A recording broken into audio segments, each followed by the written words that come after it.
नमस्कार दोस्तों, स्वागत है आपका इस वीडियो में। आज की इस वीडियो में हम लोग अम्ल, भस्म तथा लवण का कुछ क्वेश्चन रह गया था और आप लोगों को एक बार रिवाइज भी करवा देते हैं और जो क्वेश्चन रह गया है उसको भी कवर कर लेते हैं। आप लोगों को सारा टॉपिक का एक बार रिवाइज देखने को मिल जाएंगे, क्योंकि जिस तरीके से हम आपके लिए नोट तैयार कर रहे हैं जिसमें कि आपको सारा सब्जेक्ट का आपको वो नोट मिलेगा जो भी क्लास लिए रहेंगे, और उसी नोट से आपका सारा क्वेश्चन सारा सब्जेक्ट में एग्ज़ाम में आने वाले हैं। तो आप लोग बिल्कुल भी घबराइए नहीं, जो क्लास ले लिए हैं उनको तो मिल ही जाएगा, कल तक उनको नोट प्रोवाइड कर दिए जाएंगे। जो क्लास नहीं लिए हैं वो सारे कैंडिडेट इस नंबर पर कांटेक्ट करके क्लास ले ले, क्योंकि उस नोट जो हम आपको देंगे उसी से आपको क्वेश्चन रहने वाले हैं और बहुत ज़्यादा क्वेश्चन उसमें रहेंगे नहीं। इतना कम क्वेश्चन में हम आपको सारा सब्जेक्ट का एग्ज़ाम में क्वेश्चन मिला के दे रहे हैं। तो आप लोग बिल्कुल ये नोट ले लें, जिससे कि आपको एग्ज़ाम में अच्छे नंबर आ सके। जैसे कि इसमें था कि इमली में कौन से अम्ल होते थे। इमली में कौन से अम्ल होते हैं? टार्टरिक अम्ल होते हैं। कौन से अम्ल होता है? टार्टरिक अम्ल होते हैं। क्योंकि हमने इस शॉर्टली थ्योरी वाला में थ्योरी हम लोग जो पढ़े थे वहाँ पर देखे थे कि इमली में कौन से अम्ल होते हैं। उसके बाद यदि हम बात करें तो कहाँ चल गया आप लोगों का और वही यदि हम बात करें तो सेब में कौन से अम्ल होते हैं, और भी बहुत सारा था, तो वो भी हमने आपको दिखाए थे। तो आपका वो कहाँ चल गया, थोड़ा-सा खोजना पड़ जाएगा। हाँ, तो यहाँ पर है। जैसे कि इसमें अम्ल भस्म था ना, तो इसमें हमने आपको अम्ल में क्या समझाए थे, थोड़ा-सा रिवाइज़ करा देते हैं कि अम्ल वो पदार्थ है जो जल में घुलकर H+ आयन देता है, जिसे जल में घोलने पर H+ आयन देते हैं। जैसे आपसे डेफिनेशन पूछा जाएगा कि अम्ल किसे कहते हैं, तो आप ये लिख दीजिएगा कि अम्ल वह पदार्थ है जो जल में घुलकर H+ आयन देता है। या ये भी परिभाषा लिख सकते हैं कि अधातु के ऑक्साइड अम्लीय होते हैं। क्या है? अधातु के ऑक्साइड अम्लीय होते हैं। धातु अधातु हमने आपको बताए थे चैप्टर में, नहीं देखे हैं तो वो वीडियो ज़रूर देख लीजिए। जिन्होंने क्लास लिया उनको हमने धातु अधातु का वीडियो भी प्रोवाइड कर रखे हैं। कह रहा है धातु का ऑक्साइड अम्लीय होता है। तो जैसे कि HCl धातु का ऑक्साइड है, CO2 सॉरी अधातु का ऑक्साइड है, CO2 भी अधातु है, कार्बन अधातु है, सल्फर भी अधातु है। तो ये सब अधातु का ऑक्साइड क्या होता है? अम्लीय होते हैं। धातु अधातु भी हम थोड़ा सा आपको दिखा देंगे। भस्म क्या होता है? भस्म वो पदार्थ होता है जो जल में घुलकर OH- आयन देता है। और अम्ल क्या देता है? H+, और भस्म क्या देता है? OH- आयन देता है। या दूसरे शब्द में कहें तो धातु के ऑक्साइड एवं हाइड्रो ऑक्साइड। अधातु के ऑक्साइड क्या होता है? अधातु का ऑक्साइड अम्लीय होता है, ये हम लोग अभी देखे। लेकिन धातु के ऑक्साइड एवं हाइड्रो ऑक्साइड क्या होता है? भस्म होता है। क्या होता है? भस्म होता है। धातु के ऑक्साइड और हाइड्रो ऑक्साइड क्या होता है? भस्म होते हैं। तो ये आप लोग जान गए। जैसे कि सोडियम का हाइड्रो ऑक्साइड, सोडियम क्या है? धातु है, उसका हाइड्रो ऑक्साइड क्या हो जाएगा? उसका हाइड्रो ऑक्साइड भस्म हो जाएगा। जैसे पोटासियम भी धातु है, उसका हाइड्रो ऑक्साइड भी भस्म होगा। सोडियम हाइड्रो ऑक्साइड भी भस्म होगा। सोडियम 2 बार लिखा गया। जिंक ऑक्साइड भी भस्म होगा, क्योंकि जिंक भी क्या है? एक धातु है।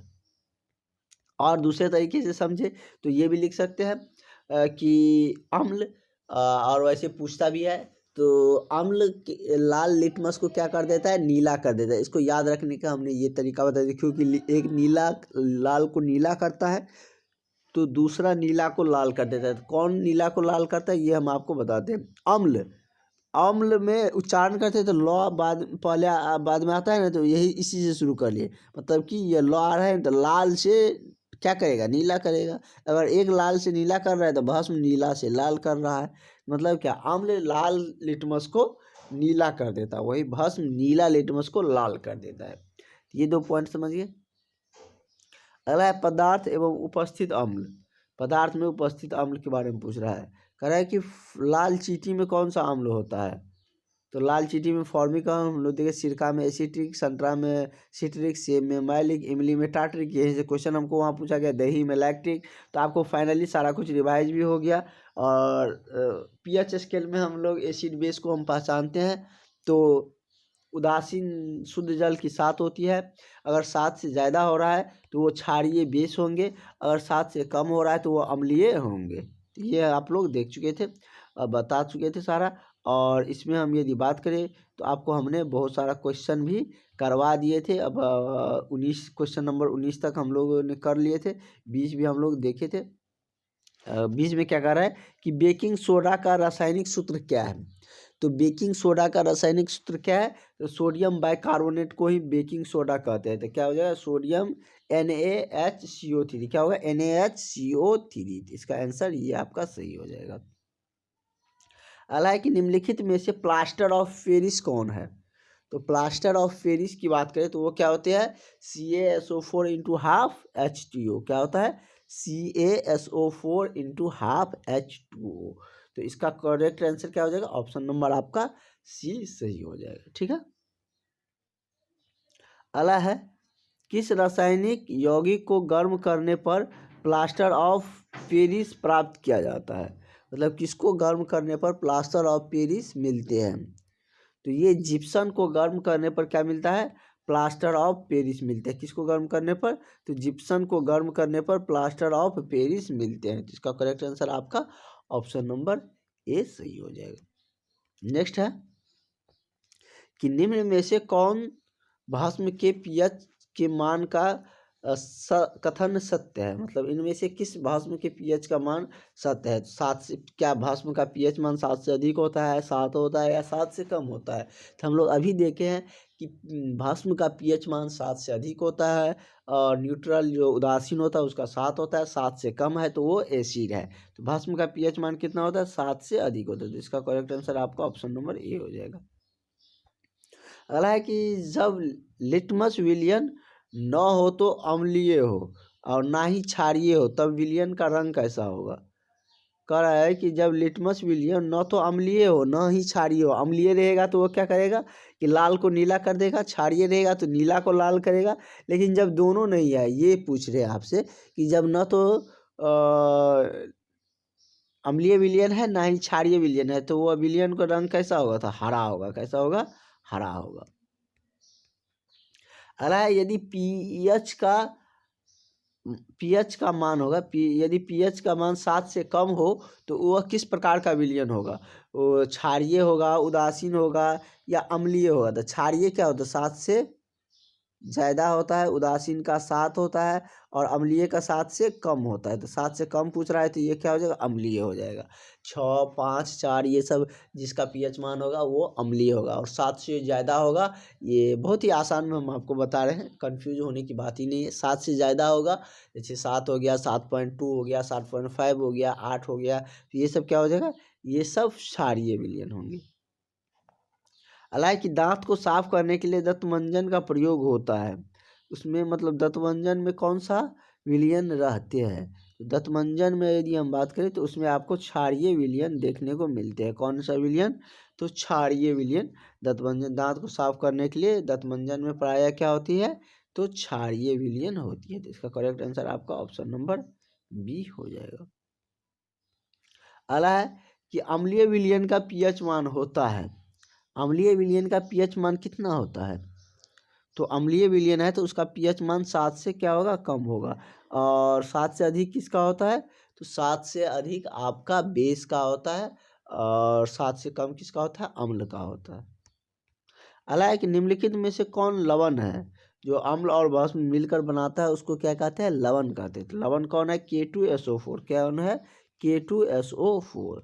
अगला है, निम्नलिखित में से किसके कारण अम्लीय वर्षा होती है। अम्लीय वर्षा होने का कारण क्या है, तो अम्लीय वर्षा जिसमें कि जिसका पीएच मान 7 से कम होता है। तो अम्लीय वर्षा क्या होती, कौन सी होती है, तो अम्लीय वर्षा आपका CO2 के कारण होती है। किसके कारण, तो CO2 के कारण आपका अम्लीय वर्षा होती है। समझ गए। तो ये आप लोगों का थोड़ा सा ये हो गया, और आपको थोड़ा सा हम धातु अधातु का भी रिवाइज करवा देते हैं। वैसे हमने आपको वीडियो प्रोवाइड किए थे, लेकिन थोड़ा सा हम आपको बता देते हैं। धातु एस ग्रुप, यदि आप पीरियडिक टेबल देखे होंगे, क्योंकि पीरियडिक टेबल का भी क्लास हमने लिए थे, तो एस ग्रुप के ज़्यादातर और पी ग्रुप के कुछ तत्व और डी ग्रुप के तत्व धातु होते हैं। मतलब डी का सारा लगभग धातु होते हैं, एस ग्रुप का कुछ ही तत्व धातु होते हैं, और पी का कुछ तत्व ही धातु होते हैं। तो उसमें कौन कौन आते हैं, जैसे कि सोडियम हो गया, धातु, मैग्नीशियम, यही सब आपसे पूछा जाएगा जो हमने आपको एग्जाम्पल दिए, इसीलिए वो सारा एग्जाम्पल दे दिए हम आपको। धातु तो बहुत सारा है, लेकिन अधातु आपको इतने सारे हैं, ये ध्यान में रखिएगा। अगर ये सब नहीं है तो समझ जाइए धातु है। तो धातु में के लिस्ट में कौन कौन आता है, सोडियम है, मैग्नीशियम है, एल्युमिनियम है, शीशा है, लेड पीवी, कॉपर है, आयरन है, लोहा, टीन है, ये सब धातु में आते हैं। अधातु ज़्यादातर अधातु पी ग्रुप के ज़्यादातर तत्व होते हैं। मतलब पी ग्रुप का ज़्यादातर तत्व क्या होता है, अधातु होता है। तो पी ग्रुप में क्या है, कार्बन है, नाइट्रोजन है, सल्फर है, हाइड्रोजन है, क्लोरीन है, ऑक्सीजन है। तो वही कह रहा है कि पी ग्रुप के ज़्यादातर तत्व क्या होती है, तो अधातु होती है। तो इसमें आपको देख सकते हैं कि अधातु की लिस्ट में कौन कौन है, पी ग्रुप का ही ये सारा है। कार्बन हो गया, नाइट्रोजन हो गया, सल्फर हो गया, हाइड्रोजन हो गया, क्लोरीन हो गया, ऑक्सीजन हो गया, ये सब क्या है, तो अधातु है। ये ध्यान में रखिएगा। धातु मालूम है तो धातु के बाद जो होगा वो धातु होंगे, इसमें कोई दिक्कत है नहीं। एस ग्रुप के तत्व अत्यधिक क्रियाशील होते हैं। यदि सबसे ज़्यादा क्रियाशील पूछा जाए तो एस ग्रुप को होता है, जिसमें कि सोडियम, पोटासियम, लिथियम आते हैं। एस ग्रुप से समझने में अगर दिक्कत हो रहा है तो पीरियडिक टेबल हमने आपको अच्छे से सजा के सारा कुछ बता के पीरियडिक टेबल का जो लिस्ट है वो हमने दे दिया है आप सबको, साथ ही उसका वीडियो भी दे दिया है। तो उस लिस्ट में आप लोग देख सकते हैं एस ग्रुप में कौन कौन सा एलिमेंट है। तो एस ग्रुप के तत्व अत्यधिक क्रियाशील होते हैं, इसलिए इसे केरोसिन में डुबा कर रखा जाता है। मतलब बहुत ज़्यादा क्रियाशील होते हैं। यदि इसको एयर में रख दिया जाए, ऐसे खुले वातावरण में जैसे अपने सब रहते हैं, तो वो रिएक्शन कर जाएगा, मतलब उसमें आग लग जाएगी या रिएक्शन कर जाएगा। इसलिए उसको मतलब कि डुबा के रखा जाता है, किसमें, केरोसिन तेल में। तो वो कौन कौन से धातु है, तो वो आपका सोडियम है, पोटासियम है, लिथियम है, ये सब क्या है, मतलब अत्यधिक क्रियाशील धातु है, जिस कारण से इसे क्रियोसिन में डुबा कर रखे जाते हैं। अगला हम लोग देख लेते हैं।